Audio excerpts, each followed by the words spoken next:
네, 안녕하십니까. 고진목의 지식TV의 고진목입니다. 오늘은 정치 얘기를 좀 해보겠습니다. 제24강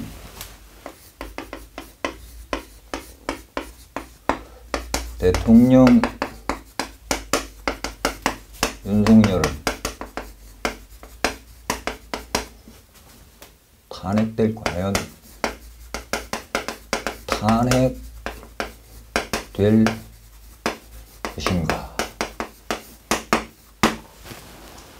대통령 윤석열은 과연 탄핵될 것인가? 아니면 그냥 찻잔손의 미풍으로 남아서 임기를 다 채우고 퇴임할 것인가? 한번 생각해 보겠습니다. 지금 온 나라는 최혜병 사건으로 뒤숭숭합니다. 각종 의혹들이 계속해서 불거지고 그것이 사실로 드러나고, 공정과 상식을 내세워 집권한 윤 대통령에게는 요즘이 가장 견디기 어려운 시기일런지 모르겠습니다. 대다수 국민들은 윤석열 대통령의 국정수행 지지가 20% 내외입니다. 70%가 넘는 국민들이 대통령이 직무수행을 잘못하고 있다고 부정적인 평가를 내리게 이르렀습니다. 역대 대통령 최악입니다. 민생은 고꾸라지고 주식은 폭락합니다.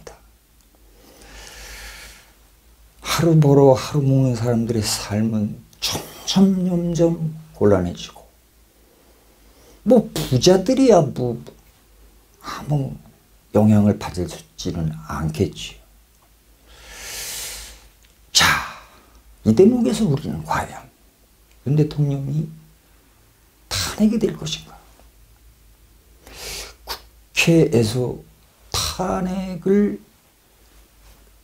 소추 의결하려면 제적의원의 2분의 1의 발의와 3분의 2 이상의 찬성이 있어야 국회에서 탄핵 소추 의결이 됩니다.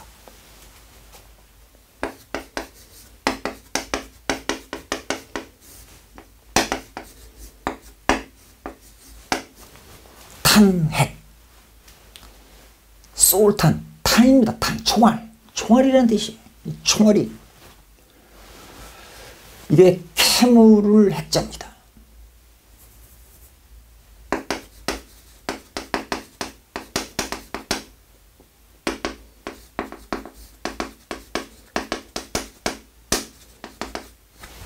캐물을 핵.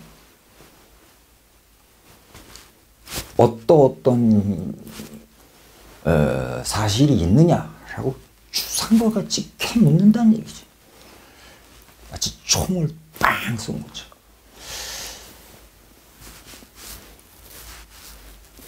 탄핵 소추는 분명 국회에서 이루어지고, 그게 결국은 헌법재판소로 송치가 되면 그때부터 대통령의 직무는 정지됩니다. 그러면 그때는 권력 서열의 순서에 의해서 행정부 제2인자인 국무총리가 대통령 권한 대행을 맡습니다. 헌법재판소에서 9명의 재판관 중에서 6명 이상이 인용 결정을 내리면 대통령은 그 자리에서 파면되고, 그 6명을 확보하지 못하고 5명이 밖에 못했다. 그러면 그냥 기각이 되는 겁니다. 우리는 이미 박근혜 대통령 때 헌법재판관 만장일치로 탄핵이 된 거를 두 눈으로 똑똑히 봤습니다. 그러니까 이것은 헌법재판관들의 판단이지만, 판단에 따라서 결정되는 거지만, 헌법재판관들이 어떻게 판단을 하느냐를 국민들이 얼마나 많은 생각으로 지켜보고 있는가. 국민들의 뭐라 그럴까, 탄핵 소추에 대한 거는 기대가 얼마나 큰 거냐에 따라서 헌법재판관들도 마음이 움직이겠지요. 그냥 자기 친분관계, 나를 임명해 준 대통령이니까 방어막을 치고 이럴 수가 없게 되는 거겠죠. 지나치다. 대통령이 비록 월권을 좀 했고 자기 친인척을 좀 비호했기로서니 또 본인의 잘못을 막으려고 이렇게 보호했고 이러서니 탄핵까지 하는 거는 좀 지나치다 라는 판결이 나올 수 있는 거예요. 그러니까 헌법재판소를 우리가 100% 믿어서는 안 되는 거죠. 탄핵이 될 것인지 탄핵이 되지 않을 것인지 그거는 그때 가봐야 아는 거 아닙니까? 미래의 일을 누가 장담하겠어요. 그런데 제가 가만히 보면 윤 대통령의 입장에서 보면 나는 탄핵당할 일이 없다. 나는 비록 국회에서 탄핵 소추를 의결하려고 해도 나한테는 108명의 국민의힘 국회의원들이 있고 일단 거기서 1차 방어선이 쳐지고 그게 설사 뚫려서 국회에서 200석 이상으로 200명 이상의 찬성을 얻어 탄핵이 의결이 된다 하더라도 나한테는 또 마지노선이 있다. 헌법재판관들 9명. 그거 얼마든지 뒷공작해갖고 너 요번에 탄핵 저거 참여하면 내 너 그냥 가만 안 놔두겠다. 뭐 이런 식으로 막 가지고 공작과 이런 걸 해서 지켜낼 수 있다. 라고 생각하고 계신 것 같아요. 그런데 대부분의 국민들은 그냥 어떻게 될지 잘 모르니까 이렇게 지켜보고 있고 그 중에서 굉장한 뭐라 그럴까 열렬히 탄핵에 찬성하는 그 국민들 또는 정치권에서는 탄핵으로 갈 수밖에 없다 라고들 얘기해요. 그래서 그걸 가지고 수없이 많은 유튜브들이 하루 종일 그거 갖고 얘기합니다. 대통령이 이렇게 국민들의 삶의 중심에 들어와 본 적이 없죠. 예. 공중파와 각종 미디어들이 이렇게까지 들끓는 여론을 형성할 줄은 상상이나 했겠냐고요. 뭐 대통령 선거까지만 해도 윤석열 대통령 후보 또 이재명 후보 그다음 안철수 후보 심상정 후보 이렇게 나와서 뭐 이렇게 자기가 대통령이 되면 이런 일을 하겠다라는 공약을 많이 내세요. 돌연 안철수가 철수를 해버리잖아요. 돌연. 장제원 의원의 주관에 이렇게 주자해 전혀 하루 종일 쓱쓱쓱 만나가지고 나 대통령 후보직 사퇴하겠다. 윤석열을 지지한다. 근데 심상정 의원은 끝까지 간다. 그래서 민주당을 지지하는 많은 사람들이 심상정의 정의당을 요번 총선에서 팽 시켜버렸죠. 단 한 석도 못 얻고 완전히 원외 정당으로 전락해버렸습니다. 노회찬 의원이 계실 때 그 정의당과 심상정 의원의 정의당은 전혀 다른 당이다. 이 국민들이 판단하셔가지고 일산에서 고향에서 꽤 오랜 국회의원 생활을 했던 심상정 의원을 마저 처참한 표차로 심판해버렸다 이 말입니다. 그렇다면 지금 이제 22대 국회가 출범한 지가 얼마 되지 않잖아요. 이때 가장 윤석열에게 한이 맺힌 두 정치인이 정치 리더로 등장하게 됐지 않습니까?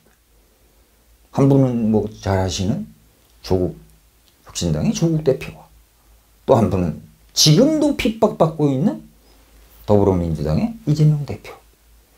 그런데 이게 만만치가 않지 않습니까? 여당 입장에서. 여당은 아무것도 못한다. 집권당인 여당이 국민의 삶을 위해서 좋은 법안을 개발하고 그걸 협치해서 법안 한 건을 상정해서 통과시키려고 해도 압도적 다수를 차지하고 있는 더불어민주당과 조국혁신당의 도움 없이는 법안 통과가 이루어질 수가 없잖아요. 과반수 확보가 안 되니까. 그렇다면 어떻게 되느냐. 정상적인 국가에서라면 쪼서야 되면 야당의 협조가 불가피하니까 무슨 연정을 꾸민다든가 적극적으로 이런 자세가 돼야 되는데 이 사람들은 오불관원입니다. 오불관원. 국민의힘 당선자들은 국민의힘 국회의원들은 또 우리는 우리대로 갈 길을 간다. 솔직히 말해서 그거는 국민 알기를 우습게 하는 그런 행위 아니겠습니까?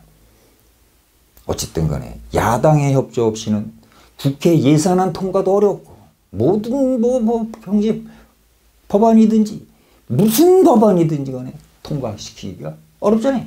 오직 쓸 수 있는 건 뭐? 야당에서 주도한 법안을 대통령이 리젝트 시키는 거부권, 소위 말하는 제2요구권만 쓸 수 있는 게 22대 국회의 한계점이라는 겁니다. 그러면 한번 차근히 들어가서 따져보자고요. 첫째, 국회에서 탄핵소추가 의결이 됐다고 칩시다.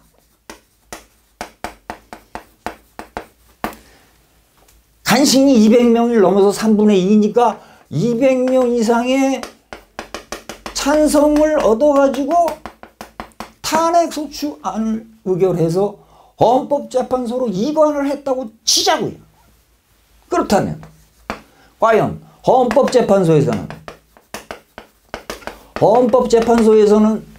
이걸 심의하는 기관이 있을 거 아닙니까? 면밀히 따질 거 아니냐고요. 이 사람이 과연 대통령으로서 자격이 있을까 없을까를 심도 있게 회의를 하겠죠. 뭐 1차 회의 그리고 또 끝나고 며칠 또 2차 회의 해서 9차 10차 경론이 벌어질 거 아니겠어요, 서로들. 그러다가 이제 판결을 내릴 때쯤 되면 각자의 소신에 따라서 다 이렇게 판결문을 해서 취합해서 주심 재판관이 주심을 해서 어떤 의견들이 있으니까 이건 가결이다 아니면 부결이다 이렇게 될 거 아니에요. 그때까지 걸리는 시간이 꽤 될 거 아닙니까? 금세 일어나는 게 아니잖아요. 이런 세월 하세월 하다가 여기서도 수없이 많이 번정을 할 거 아니겠어요. 네. 이 사이에는 물론 특검을 해내 안 하네 수도 없는 시간적 낭비가 들어갈 거 아니냐. 과연 헌법재판소는 옳은 결정을 내릴까요? 아니면 뭐 옳은 결정이라고 한 말은 어폐가 있습니다만은 탄핵 심판 판결을 내릴까요? 인용을 할까요? 인용이 안 될 수도 있고 될 수도 있고 네, 그건 아무도 모르는 거죠. 그거야말로 신의 영역 아니겠어요? 그러나 국민들의 마음속에 이미 60~70% 국민들의 마음속에는 윤석열 대통령은 더 이상 대통령이 아닌 겁니다. 이게 무시무시한 민심이 아니겠습니까? 제발 정부 여당 사람들, 그 다음에 국민의힘 국회의원들 과연 양심에 따라 소신껏 윤 대통령을 지킬 수도 있고 버릴 수도 있고, 버리는 게 옳은 건지 지키는 게 옳은 건지, 거기는 또 다른 복잡한 세법이 있겠지요. 검찰의 뒷조사가 무서운 사람들, 뒤가 구린 사람들, 이런 사람들은 소신적으로 뭐 이렇게 반대할 수 있겠습니까? 예, 그거는 여당만 그런 게 아니죠. 야당 국회의원들한테는 그런 공작이 안 먹힐까요? 저는 그래서 매일같이 유튜브에서 뭐 저쩌고 떠드는 사람, 그거 다 조회수 올리려는 헛수작에 불과할 수도 있다는 거를 우리 국민들이 한번 생각을 해보자. 그런 시간, 그런 마음으로 이 시간을 한번 만들어 본 겁니다. 제 속마음은 밝히지 않겠습니다. 바란다고, 내가 바란다고 될 것 같으면 100번이고 1000번이고 바라겠죠. 또 내가 반대한다고 될 게 안 되면 내가 안 바라겠죠. 그러나 아까도 말씀드렸지만 70%가 넘는 국민들 마음속에는 윤석열 대통령에 대한 부정평가가 더 많다는 거. 이건 분명한 사실이고, 이러한 상태에서 현재의 정부가 원활한 국정을 끌고 간다는 것은 넌센스가 될 겁니다. 하루빨리 원활하게 우리나라를 위한 좋은 정책이 입안되면 여야가 협조해서 위대한 나라 대한민국을 만들어 나가는데, 거기에 초점을 맞추고 국민들의 삶을 윤택하게 하는데 거기에 초점을 맞추고 나가야지 되지 않겠습니까? 오늘은 여기까지만 하겠습니다. 감사합니다.